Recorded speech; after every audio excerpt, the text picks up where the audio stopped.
പറയുന്നത് വിശ്വാസത്താൽ പ്രേരിതരായി അച്ചപാലന ദൗത്യത്തിൽ ഇടവക വികാരിയുമായി ഒന്നു ചേർന്ന് ഇടവകയുടെ സമഗ്ര വളർച്ചയ്ക്ക് കൂട്ടുത്തരവാദിത്വത്തോടെ പ്രവർത്തിക്കേണ്ട സമിതിയാണ്. അപ്പോൾ അടിസ്ഥാനമായിട്ട് എങ്ങനെയാണ് പ്രേരിതരാകേണ്ടത്? വിശ്വാസത്താൽ പ്രേരിതരായിട്ട് അച്ചപാലന ദൗത്യത്തിൽ. അച്ചപാലന ദൗത്യം എന്ന് പറയുന്നതാണ്. എന്താണ് അച്ചപാലന ദൗത്യം? യേശു പറയുന്നുണ്ട്, ഒരു ഇടയനും അജഗണം അല്ലേ, ഒരിടയനും മാട്ടിൽ അപ്പൊ അത് പറയുന്നുണ്ട്, ഒരിടയനും അജഗണവുമാകുന്ന ആ ഒരു കോൺസെപ്റ്റാണ്. അപ്പൊ ഈ അജപാലന ദൗത്യം എന്ന് പറയുന്നതാണ്. അജപാലന ദൗത്യം നിങ്ങൾ എന്ത് തോന്നുന്നു? അജപാലന ദൗത്യം എന്ന് പറയുന്നത് ഇടവകയിൽ അജപാലന ദൗത്യം എന്ന് പറയുന്നത് അച്ഛന്റെ ഭാഗത്ത് നിങ്ങൾ അച്ഛനെ നോക്കുമ്പോൾ അച്ഛന്റെ എന്താണ് ഈ അച്ഛന്റെ ഭാഗത്ത് നിങ്ങൾ അച്ഛനെ നോക്കുമ്പോൾ എങ്ങനെയുള്ള പ്രവർത്തനങ്ങളാണ് നിങ്ങൾ അച്ചപാലന ദൗത്യമായിട്ട് കാണുന്നത്?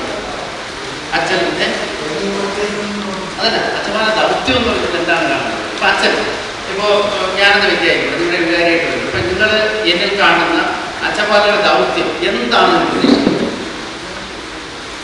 എന്താണ് അച്ഛൻ ചെയ്യണമെന്ന് ഉദ്ദേശിക്കുന്നത്? ആൾക്കാരുമായി ചേർന്നുകൊണ്ട് അത് ദൈവീക കാര്യങ്ങളല്ലേ, അത് ദൈവത്തിന് അതല്ല. അത് ബലിയർപ്പിക്കുക എന്ന് പറയുന്നത് ദൈവത്തിന്റെ പ്രതിപുരുഷനായിട്ട് ബലിയർപ്പിക്കും, അതല്ല. അജപാലന ദൗത്യം നയിക്കുക, പഠിപ്പിക്കുക, പിന്നെ വിശുദ്ധീകരിക്കുക അല്ലേ. അപ്പൊ ഇത് പ്രധാന അജപാലന ദൗത്യം മൂന്നുമാണ്: പഠിപ്പിക്കുക, നയിക്കുക, വിശുദ്ധീകരിക്കുക.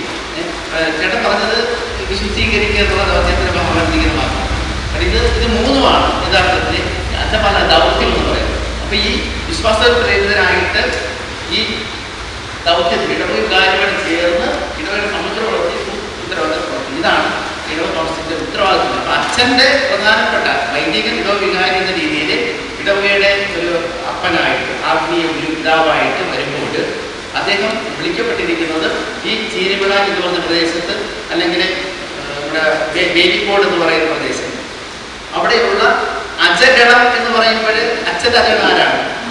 ജ്ഞാനസ്നാനം സ്വീകരിച്ച് ആ പള്ളി, വേലിക്കോട് പള്ളിയുടെ ഇടവക എന്ന് പറയുന്ന അതിർത്തിക്കുള്ളിൽ ജീവിക്കുന്ന രജിസ്റ്ററിൽ പേരുള്ള അല്ലേ, നമ്മുടെ കുടുംബരേഖയുള്ള കത്തോലിക്കായ വ്യക്തി ഈ ഇടവകയാണെന്ന് പറഞ്ഞല്ലേ, ആ വ്യക്തികൾ ഉൾക്കൊള്ളുന്ന പ്രദേശമാണ് ഒരു ഇടവക എന്ന് പറയുന്നത് അല്ലേ, വേലിക്കോട് ചീരിമല.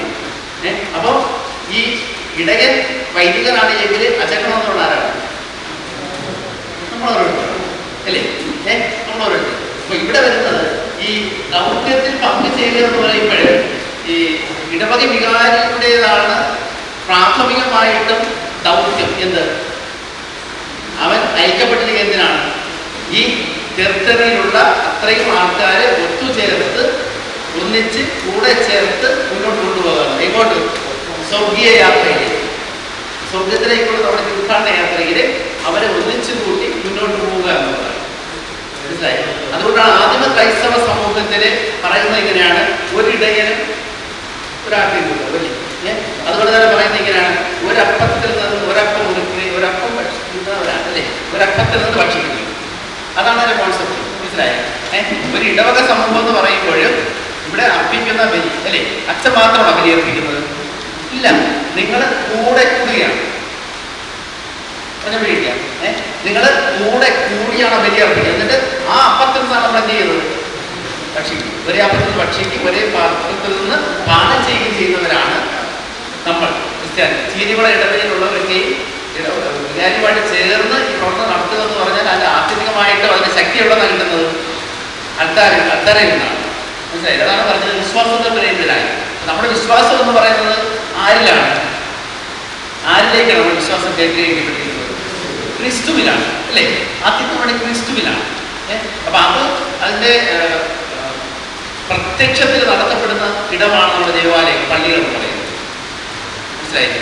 അപ്പൊ അത് വിശ്വാസപ്രേരിതരായി അച്ചപാലന ദൗത്യം മൂന്ന് കാര്യങ്ങൾ: വൈദികനോടൊപ്പം ചേർന്ന് പ്രവർത്തിക്കുക. ഇതിനുവേണ്ടി ഇടവകയുടെ സമഗ്ര വളർച്ച. ഈ നമ്മുടെ ഇടവക എന്ന് പറയുന്നത് വ്യത്യസ്തമായ ആൾക്കാരുടെ ഇടമാണ് അല്ലേ. ഒരു വീട്ടിൽ 5 പേരുണ്ടെങ്കിൽ 5 രീതിയിലുള്ള സ്വഭാവമാണ് നമുക്കറിയാം അല്ലേ. അപ്പൻ്റെ സ്വഭാവം, അമ്മയുടെ സ്വഭാവം, മക്കൾ ഓരോരുത്തരും വ്യത്യസ്തമാണ്. അപ്പോൾ അതുപോലെ തന്നെ നോക്കുമ്പോൾ ഇടവകയിൽ 150 കുടുംബമുണ്ട് എങ്കിൽ 150 സ്വഭാവമുള്ളവരാണോ ഉള്ളത്? ഇല്ല, അതിലധികം സ്വഭാവമുള്ളവരുണ്ട്. ഞാനിപ്പോൾ എപ്പോഴും ഞങ്ങൾ ഇങ്ങനെ പരസ്പരം സംസാരിക്കുമ്പോൾ അച്ഛന്മാരോട് പറയാറുണ്ട്, ഞങ്ങൾ പരസ്പരം, നിങ്ങളതുകൊണ്ട് ചിന്തിക്കേണ്ടതാണ്, ഞാൻ അതാണ് പറയുന്നത്. ഞങ്ങൾ പരസ്പരം ഞാൻ പറയാറുണ്ട്, നമ്മളൊരിക്കലും ഒരിടവയിൽ പോയിട്ട് ഒരു വ്യക്തിയെ ഒരു അളവ് പോലും വെച്ച് കളക്കാൻ പാടില്ല ഒരിക്കലും. കാരണം നിങ്ങൾ സംസാരിക്കുമ്പോൾ പറയുന്നത്, ഒരു വ്യക്തി, ഒരു കുടുംബം നയിക്കുന്നവന് അവൻ്റെതായ കുറേ പ്രയാസങ്ങളുണ്ട്, ക്ലേശങ്ങളുണ്ട്, സാമ്പത്തിക ബുദ്ധിമുട്ടുണ്ട്, മാനസിക ബുദ്ധിമുട്ടുണ്ട്, വീട്ടിൽ ചെറിയ പ്രശ്നങ്ങളുണ്ടാകാം. അവൻ അല്ലെങ്കിൽ അവള് നമ്മുടെ അടുത്ത് ഒരു ദിവസം വരുന്നത് ഒരു വീട്ടിലായിരിക്കും, പക്ഷെ പിന്നെ ഒരു ദിവസം വരുന്നത് വേറെ വീട്ടിലായിരിക്കും. അതുകൊണ്ട് ഒരിക്കലും ഒരു വ്യക്തിയെ നമ്മൾ ഒരു അളവ് പോലും കളക്കാൻ പാടില്ല എന്നുള്ളത്. അതാണ് നമ്മുടെ ഭാഗത്ത് വൈകിട്ടൊന്നും ഉണ്ടാകാൻ നിങ്ങൾ പറയുന്നത്. അപ്പം അതുപോലെ തന്നെ ഉള്ള പ്രവർത്തനം നിങ്ങളുടെ ഭാഗത്ത് ഉണ്ടാകാം ഞാൻ പറഞ്ഞുകൊണ്ടിരിക്കുക. അപ്പോൾ ഇപ്പം നിങ്ങളുടെ ഭാഗത്ത് അച്ഛനോട് മാത്രമല്ല, പരസ്പരം ഉണ്ടാവേണ്ട കാര്യം, പ്രത്യേകിച്ച് ഈ പാരിഷ് കൗൺസിൽ അംഗങ്ങളായിരിക്കും. പാരിഷ് കൗൺസിൽ എന്ന് പറയുന്ന ആ ഒരു സമിതിയുടെ അംഗങ്ങളായിരിക്കുന്നവര് നേതാക്കളാണ്, നേതൃത്വമുള്ളവരാണ്. അപ്പം നിങ്ങൾ ഇടവകയിൽ ചേർന്ന് പ്രവർത്തിക്കുക എന്ന് പറഞ്ഞു കഴിഞ്ഞാൽ നമ്മൾ ഇതുപോലെ ഞാൻ ഈ പറഞ്ഞ ആറ്റിറ്റ്യൂഡിലായിരിക്കുന്നവരോട് നോക്കിക്കാണാൻ ഞാൻ പറഞ്ഞുകൊണ്ടിരിക്കുക. ആരെയും നമ്മൾ ഒരു പ്രത്യേക അളവ് തോന്നുകൊണ്ട് അളവ് നോക്കാൻ പാടില്ല. പിന്നെ ഇടവക എന്ന് പറയുന്നത് സഭ, പ്രാദേശിക ഒരു സഭാ സമൂഹമാണ്, സഭാ സമൂഹമാണ് അല്ലേ. ഈ സഭാ സമൂഹം എന്ന് പറയുന്നത് ദൈവശാസ്ത്രപരമായിട്ട് ക്രിസ്തുവിൻ്റെ ഭൗതിക ശരീരമാണ്, ക്രിസ്തുവിൻ്റെ ഭൗതിക ശരീരമാണ്. ഈ ഭൗതിക ശരീരത്തിലെ അംഗങ്ങളാണ് ഓരോ വ്യക്തി ഈ ശരീരത്തിലെ അംഗങ്ങളാണ്. അപ്പോൾ ഞാൻ ഈ സഭയിലെ അംഗമാണ് എങ്കിൽ ഞാൻ എന്തായിരിക്കണം, ഏതിൻ്റെ ഭാഗമായിരിക്കണം? ക്രിസ്തു ശിരസ്സാകുന്ന ഭൗതിക ശരീരത്തിൻ്റെ ഭാഗമായിരിക്കണം. അതാണ് പറയുന്നത് ഒരു ശരീരം പറയാൻ. നമ്മൾ ഓരോരുത്തരും അവയവങ്ങൾ മാത്രമാണ്. ആരുടെ ശരീരത്തിൽ? ക്രിസ്തു ശിരസ്സാകുന്ന ശരീരത്തിലെ അവയവങ്ങളാണ്. ആ ഒരു മനോഭാവം നമ്മുടെ വന്നു കഴിഞ്ഞാൽ ഈ മുകളിൽ പറയുന്ന കാര്യങ്ങളൊക്കെ നമ്മൾ മാനിക്കുക. അതുകൊണ്ട് ബന്ധപ്പെട്ടവരാണ് എല്ലാവരും ഒരു ധർമ്മമല്ല ക്രിസ്തുവിന്റെ ശരീരം. നിങ്ങളുടെ സ്നേഹം നിഷ്കളങ്കമായിരിക്കണം, പിന്നെ ദൂഷിപ്പിക്കും, നന്മയെ പ്രകടിപ്പിക്കും, സഹോദര തുല്യം സ്നേഹിക്കും. സംഭവം വായിച്ചത്